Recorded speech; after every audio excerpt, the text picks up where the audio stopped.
کے لیے سب سے امپورٹنٹ چیز، سب سے امپورٹنٹ دعا ہے، اور اس کے بہت ساری فضیلت آئی ہے احادیثوں سے۔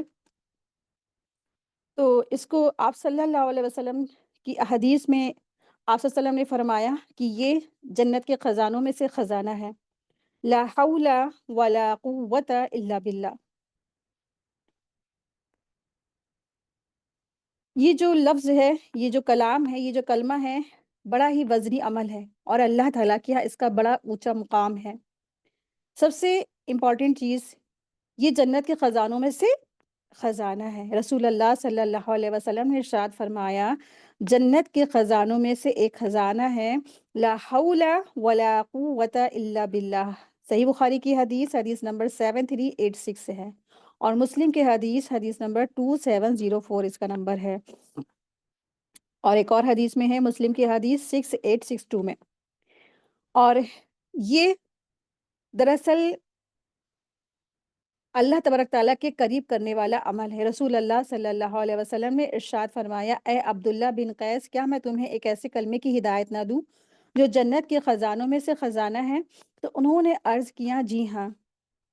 رسول اللہ صلی اللہ علیہ وسلم نے ارشاد فرمایا کہ لا حول ولا قوت الا باللہ کہو، کیونکہ یہ دراصل کیا ہے؟ جنت کے خزانوں میں سے خزانہ ہے، اور یہ جو کلمہ ہے غم اور بوجھ کو بھی ہلکا کرنے والا ہے۔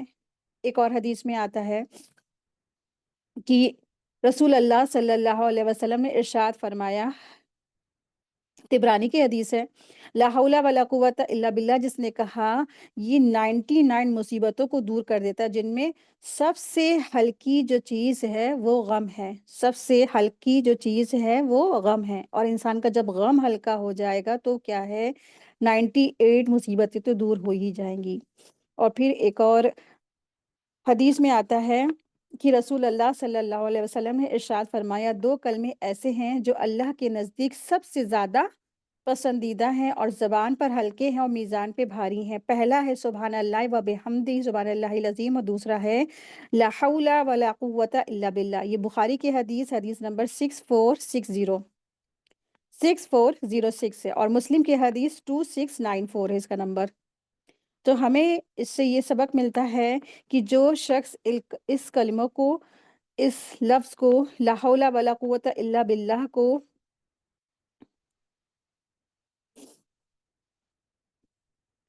تو جو شخص اس کلمے کو، لا حول ولا قوت الا باللہ کو دل سے یقین کے ساتھ کہے، تو اللہ اس کی مشکلیں حل کریں گے، غم کو دور کریں گے، اسے اپنی راحتوں سے نوازیں گے، اور اس کا وزن قیامت کے دن نیکیوں کے ترازو میں بھاری ہوگا۔ یعنی جو کلمہ اس کو کہے گا کہنے والا، تو اس کا میزان کیا ہوگا؟ بھاری ہو جائے گا۔ تو یہ زبردست زیادہ راہ ہے، آپ لوگ ضرور پڑھا کریں، ڈیلی اس کو 100 ٹائم پڑھا کریں، اور اب تو رمضان ماشاءاللہ آ رہا ہے، آپ سب اس کو خوب پڑھیں، خوب تیاری کریں آخرت کی۔ چلیں الحمدللہ، لفظی ترجمہ ہے آج کا لیسن، ہے آیت 21 to 25۔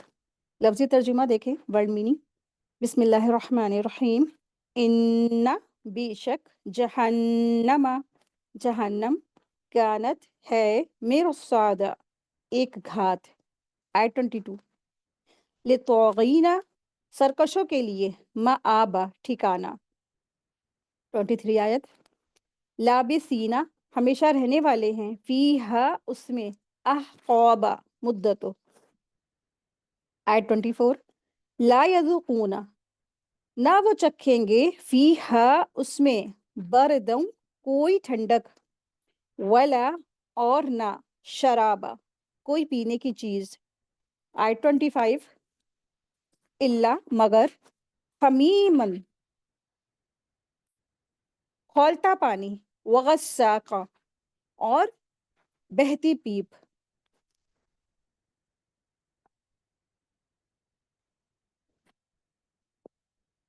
بسم اللہ الرحمن الرحیم، ڈیٹیل دیکھیں، سورہ نبا، آیت 21، ان جہنم کانت مرصادا۔ اللہ سبحانہ وتعالیٰ ارشاد فرما رہے ہیں یہاں پر آیت 21 سے 24 تک، دراصل سرکشوں کا برا انجام کے بارے میں اللہ نے خبر دی ہے۔ جو جہنم ہے نا، وہ سرکشوں کے انتظار میں ہے، اور وہ بدنصیب صدیوں اس ہولناک ٹھکانے میں تیار، جو اللہ تبارک تعالیٰ نے اس جہنم کو تیار کر رکھا ہے نا، تو جتنے بھی جہنمی ہیں وہ سب صدیوں اس ہولناک جگہ میں پڑے رہیں گے۔ وہاں انہیں ٹھنڈک اور فرحت بخش مشروب نہیں ملے گا، بلکہ ان کی تو مہمان نوازی کھولتے ہوئے پانی اور پیپ سے ہوگی، اور مجبوراً وہ اس کو پیئیں گے۔ تو اس دن اللہ تبارک تعالیٰ مخلوق کے درمیان فیصلہ کریں گے، اور جہنم کی آگ تیز کر دی جائے گی، جو سرکشوں کے لیے شدید انتظار میں تھی، جو ان کا ٹھکانہ بنے گی اور جس میں وہ ہمیشہ رہیں گے۔ جب ایک زمانہ گزرے گا تو دوسرا زمانہ شروع ہوگا، اور ان کا عذاب کبھی بھی ختم نہیں ہوگا۔ اس جہنم میں انہیں کوئی ٹھنڈک چیز نہیں ملے گی، کوئی بھی ٹھنڈک والی چیز یا ٹھنڈی چیز نہیں ملے گی جو آگ کی گرمی کو کم کر سکے، اور نہ کوئی ایسی پینے کی چیز ملے گی جو ان کی پیاس کو بجھا دے۔ انہیں پینے کے لیے شدید گرم پانی اور اہل جہنم کے جسموں کی پیپ ملے گی۔ تو یہ ہوگا سرکشوں کا انجام۔ سرکش جنہوں نے دنیا میں رہ کر غفلت سے زندگی گزاری، انبیاء کی نافرمانی کی، اللہ تبارک تعالیٰ کی اطاعت نہیں کی، رسول جو پیغام لائے ان کی بات نہیں مانی، تو اللہ سبحانہ تعالیٰ ارشاد فرما رہے ہیں اِنَّ جَهَنَّمَ كَانَتْ مِرْصَادًا، بے شک جہنم گھات لگائے بیٹھی ہے۔ مرصادہ جو لفظ آیا ہے، مرصادہ کا مطلب ہے گھات لگانے کی جگہ۔ اس کا معنی یہ ہے کہ جہنم ایک ایسی جگہ ہے جہاں گناہ گاروں کو پکڑنے کے لیے عذاب اور رحمت کے فرشتے تعینات ہوں گے۔ عذاب کے فرشتے کافروں کی گھات میں رہیں گے تاکہ انہیں پکڑ کر جہنم میں پھینک دے۔ رحمت کے فرشتے مومنوں کی مدد کے لیے ہوں گے تاکہ وہ پل صراط پر سے گزرے تو جہنم کی لپٹیں اور وہاں سے لگے ہوئے کانٹوں سے وہ محفوظ رہ سکے۔ اس سے یہ معلوم ہوتا ہے کہ ہر انسان کو جہنم کے اوپر سے گزرنا ہوگا، چاہے وہ مومن ہو چاہے کافر۔ جیسا کہ سورہ مریم میں اللہ تبارک تعالیٰ ارشاد فرماتے ہیں آیت نمبر 71 میں، وَإِن مِّنكُمْ إِلَّا وَارِدُهَا، تم میں سے ہر ایک جہنم کے پاس سے گزرے گا۔ تو کافروں کے لیے جہنم کیوں تیار کی گئی ہے؟ کچھ مفسروں کا کہنا ہے کہ مرصادہ کا جو لفظ ہے اس کا مطلب یہ ہے کہ یہ کافروں کے لیے پہلے سے طے کی گئی جگہ ہے۔ عربی میں ارصدتو کا مطلب ہوتا ہے تیار کرنا۔ کچھ مفسرین نے کہا کہ مرصادہ مبالغہ کا صیغہ ہے، یعنی جہنم کافروں کو پکڑنے اور عذاب کے لیے پوری طرح مستعد ہوگی۔ حدیث کی روشنی میں پل صراط کا منظر، حضرت انس رضی تعالیٰ عنہ سے روایت ہے کہ رسول اللہ صلی اللہ علیہ وسلم نے ارشاد فرمایا، پل صراط تلوار کی دھار سے زیادہ تیز اور نازک ہوگا۔ فرشتے مومن مردوں اور عورتوں کی حفاظت کر رہے ہوں گے۔ جبریل علیہ السلام میری کمر پکڑیں گے اور میں کہوں گا الہی بچا الہی بچا، اور بہت سے لوگ گریں گے۔ حضرت عبید بن عمیر رضی تعالیٰ عنہ سے روایت ہے کہ رسول اللہ صلی اللہ علیہ وسلم نے ارشاد فرمایا، جہنم پر پل صراط رکھا گیا ہے جو تلوار کی دھار سے زیادہ تیز ہوگا، اور اس کے دونوں کناروں پر کانٹے اور اکڑے ہوں گے جن سے لوگ گرا دیے جائیں گے۔ تو کون کون سے لوگ پل صراط سے پار نہیں ہو پائیں گے؟ حضرت ابن عباس رضی تعالیٰ عنہ نے فرمایا کہ جہنم کے اوپر 7 جگہوں پر انسان کو روکا جائے گا اور وہاں اس کے اعمال کا حساب ہوگا۔ پہلی جگہ شہادت توحید، اگر اس نے لا الہ الا اللہ صحیح سے کہا ہوگا تو آگے بڑھے گا۔ دوسرا ہے نماز، اگر نماز صحیح تھی تو آگے بڑھے گا۔ تیسرا ہے زکوٰۃ، اگر زکوٰۃ ادا کی تھی تو آگے بڑھے گا۔ چوتھا یہ ہے کہ روزہ، اگر روزے صحیح تھے تو آگے بڑھے گا۔ پانچواں ہے حج، اگر حج کیا ہے تو آگے بڑھے گا۔ چھٹا ہے عمرہ، اگر عمرہ کیا ہے تو آگے بڑھے گا۔ ساتواں ہے بندوں کے حقوق، اگر کسی کا حق مارا تھا تو اسے روکا جائے گا۔ اگر فرائض میں کوئی کمی رہ گئی تو نوافل سے اسے پورا کیا جائے گا۔ اگر حقوق العباد ادا نہیں کیے تو وہ پھنس جائے گا۔ ٹھیک ہے، تو استطاعت جن کو ہوتی ہے تو وہ اگر حج عمرہ نہیں کرتے ان کی بھی پکڑ ہوگی۔ جن کے پاس استطاعت ہے زکوٰۃ کی، وہ زکوٰۃ نہیں دیتے تو ان کو بھی پکڑا جائے گا۔ جو طاقت ہے اور بیمار نہیں ہے اور استطاعت ہے وہ روزہ نہیں رکھتے تو ان کی بھی پکڑ ہوگی۔ اور نماز تو ہر انسان پر فرض ہے، بوڑھا بچہ ہے نا، بچے جو بالغ ہو جاتے تو ان پر بھی فرض ہو جاتی ہے۔ توحید کے بغیر تو کہیں پہ گزارا ہی نہیں ہے آخرت میں. تو توحید سب سے امپورٹنٹ چیز ہے، اس کے بعد پھر ساری چیزیں. تو اگر انسان ان سبھی امتحانوں میں کامیاب رہا تو اسے جنت کی طرف بھیج دیا جائے گا. اس سے ہمیں پتہ یہ چلتا ہے کہ یہ آیت ہمیں یہ سمجھانے کے لیے کافی ہے کہ جہنم کوئی معمولی جگہ نہیں ہے، بلکہ یہ ایک طے شدہ ٹھکانہ ہے جہاں کافر اور نافرمان لوگ عذاب میں مبتلا ہوں گے. ہر انسان کو پلسرات سے گزرنا ہوگا اور وہاں کی مشکلیں اس کے اعمال کے مطابق ہوں گی. مومنوں کے لیے راحت ہوگی، اللہ کی رحمت ہوگی، اور کافروں کو عذاب میں ڈال دیا جائے گا. اس لیے ہمیں چاہیے کہ ہم اپنی زندگی کو اللہ کے بتائے ہوئے راستے پر چلائیں تاکہ ہم پلسرات سے آسانی سے گزر سکے اور جنت میں داخل ہو سکے. اللہ تبارک تعالی ہم سب کو جہنم کے عذاب سے بچائے اور صراط سے آسانی سے گزرنے کی توفیق عطا فرمائے. آمین. آیت نمبر 22 دیکھیں. للطاغین مآبا، سرکشوں یعنی نافرمانوں کا ٹھکانہ ہے. ٹھکانہ کیا ہے؟ مآبا سے مراد یعنی جہنم. تو للطاغین، الطاغی یعنی طاغین کا سنگولر ہے. اس کا مطلب ہے کہ وہ انسان جو گناہوں سے حد سے گزر جائے. انسان کب طاغی بنتا ہے؟ جب انسان کفر پر پورا یقین کر لیتا ہے تو وہ طاغی کہلاتا ہے. تو للطاغین مآبا سے متعلق ہے، اور یہ دراصل اس کے معنی یہ ہے، طاغین طغی کی جمع ہے. طغیان سے یہ نکلا ہے جس کے معنی ہے سرکشی، اور طاغی اس شخص کو کہا جاتا ہے جو سرکشی اور نافرمانی سے حد سے گزر جائے، اور یہ تبھی ہو سکتا ہے جبکہ وہ ایمان سے ہی نکل جائے. اس لیے طاغین سے مراد اس جگہ کافر ہے، اور یہ بھی ہو سکتا ہے کہ اس سے مراد وہ برے عقیدے والے گمراہ مسلمان جو قرآن اور سنت کی حدوں سے نکل جائیں. ٹھیک ہے، تو ایسے لوگ ہیں جیسے کوئی بدعت میں مبتلا ہو گیا، جیسے کوئی قبر پرستی میں مبتلا ہو گیا، جیسے کوئی بھی اس طرح سے نہ جانے کون کون سے جو فتنے ہیں ان سب میں مبتلا ہو گیا، قرآن اور سنت کی حدوں سے جو نکل جائے. نام کے تو وہ کلمہ گو ہیں لیکن وہ کیا اصل میں کلمہ گو نہیں ہے. تو جب انسان کفر اور انکار کا پورا یقین کر لے تو وہ طغی کہلاتا ہے. اگر کوئی شخص کھل کر کفر کا اظہار کرے تو اسے کافر کہا جائے گا، لیکن اگر کوئی کسی کا عقیدہ ایسا ہوگا کہ اس میں کفر کا پہلو پائے تو وہ بدعتی کہلاتا ہے. ٹھیک ہے، جیسے اس نے توحید کا انکار کر دیا، جیسے اس نے صرف اور صرف اللہ کی عبادت نہیں کی، اللہ کے اوساط اوروں کو شریک ٹھہرایا، یا کسی نے ایسا کیا کہ بے جا رسم و رواج کو دین سمجھ کر فالو کیا، تو اس طرح سے بدعتی اور نہ جانے جو فرقے آپ لوگ سمجھ لیں وہ. تو جہنم طغیوں کا ٹھکانہ ہے. مآبا مانے اس کا مطلب ہے یعنی واپس ہونے کی جگہ، لوٹنے کی جگہ، ٹھکانہ. تو اس کا مطلب یہ ہے کہ جہنم ان سرکشوں کا اور گناہ گاروں کا ٹھکانہ ہے جو دنیا میں اللہ کی نافرمانی کرتے رہیں، اللہ کی ہدایت سے منہ موڑ لیتے. تو اس آیت میں کانت کی دوسری خبر یہ بتائی گئی ہے کہ جہنم طغیوں کا ٹھکانہ ہوگی. ہمیں اس سے یہ سبق ملتا ہے کہ اس آیت سے یہ معلوم ہوتا ہے کہ صرف گناہ کرنا ہی جہنم میں جانے کی وجہ نہیں بنتا، بلکہ اللہ اور اس کے رسول کی ہدایت کے خلاف سرکشی کرنا جہنم میں داخل ہونے کی سب سے بڑی وجہ ہے. جو لوگ دین میں نئی چیزیں بدعت نکالتے ہیں یا پھر کفر کے راستے کو اپناتے ہیں تو وہ اصل میں طاغی ہیں جن کا انجام جہنم ہے.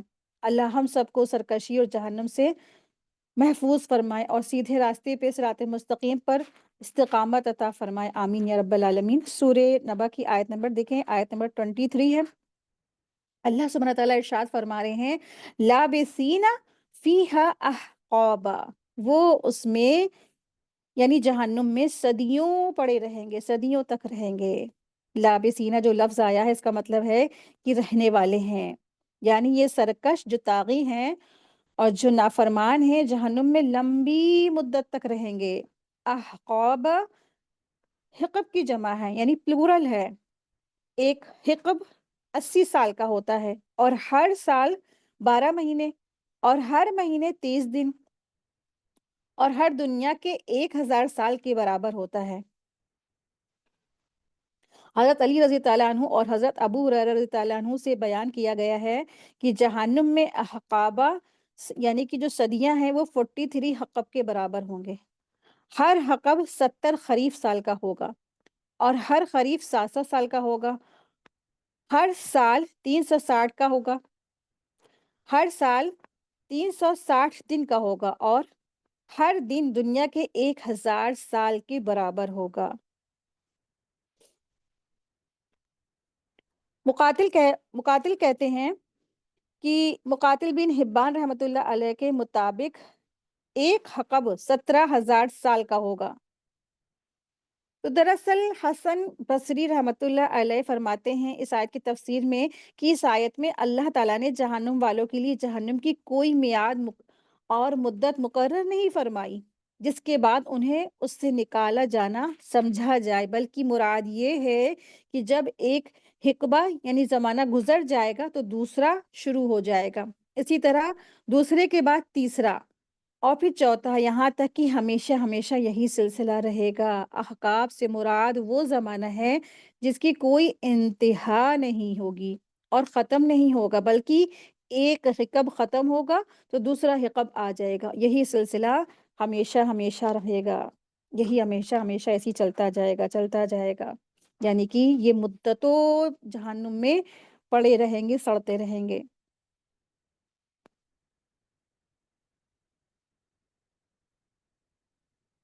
تو اس آیت سے ہمیں سبق ملتا ہے کہ کافروں کے لیے جہنم کا عذاب ختم نہیں ہوگا۔ احقاب کا مطلب یہ نہیں سمجھنا چاہیے کہ جہنم کی مدت ختم ہو جائے گی، بلکہ ہر حقب کے بعد نیا حقب شروع ہو جائے گا۔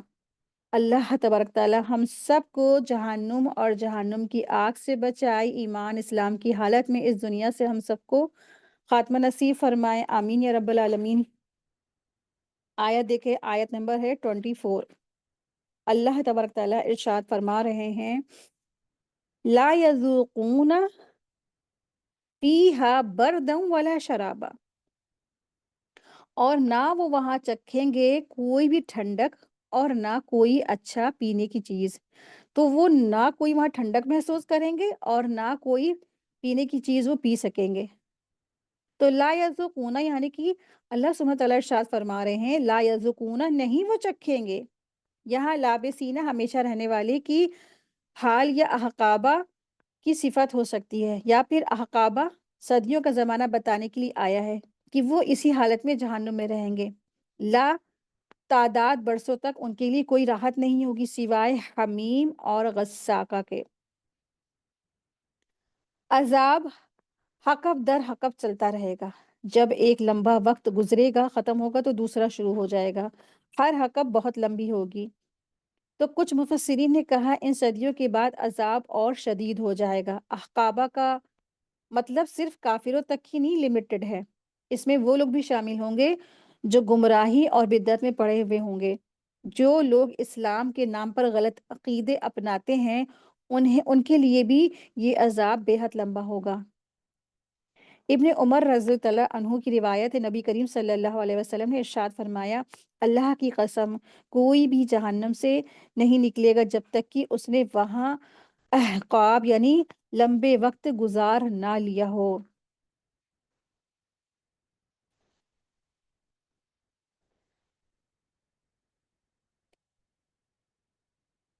تو اللہ سبحانہ تعالیٰ ارشاد فرما رہے ہیں لا یذوقون فیہا بردا ولا شرابا، تو احقاب کے لمبے زمانے تک یہ لوگ ٹھنڈی لذیذ ہوا کا ذائقہ نہیں چکھیں گے اور نہ کسی کھانے پینے کی چیز کو چکھیں گے، سوائے کیا کھائیں گے پیئیں گے، آیت نمبر 25 میں آ رہا ہے الا حمیمہ و غساقا، یعنی کہ یہ صرف اور صرف ان کو وہاں ملے گا حمیمہ اور غساقہ، سوائے حمیم اور غساق کے ان جہنمیوں کو جہنم میں ان کی مہمان نوازی ہوگی حمیم اور غساق سے۔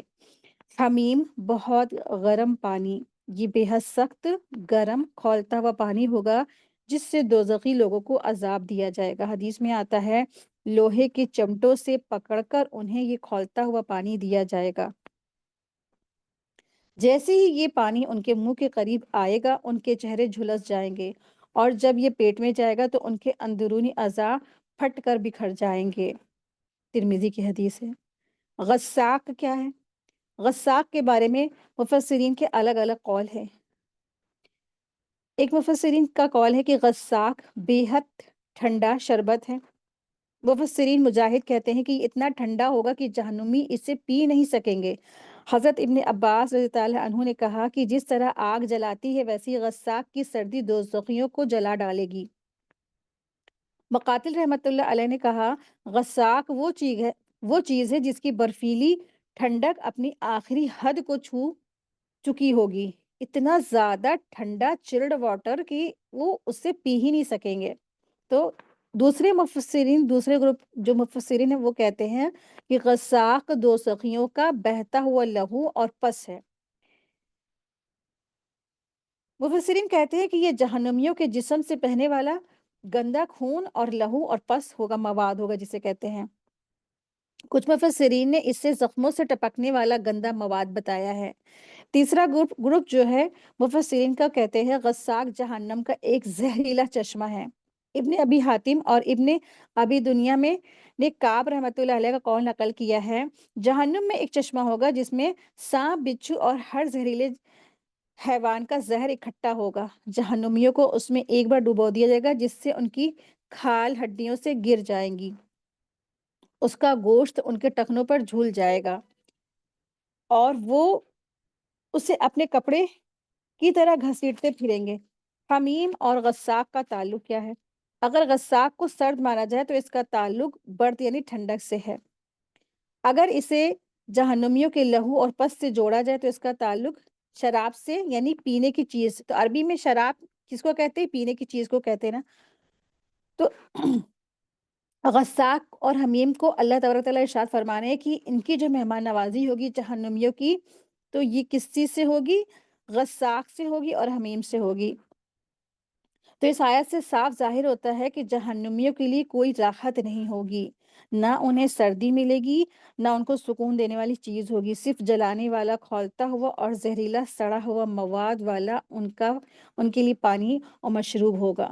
تو اللہ تبارک تعالیٰ ہم سب کو اس زبردست ہولناکیوں والی جہنم سے محفوظ فرمائے، ہم سب کے اہل و عیال کو اس جہنم سے محفوظ فرمائے۔ اللہم اجرنا من النار جہنم، اللہم ربنا، یا اللہ ہم سب کو اس جہنم اور جہنم کی آگ سے بچانا پروردگار عالم۔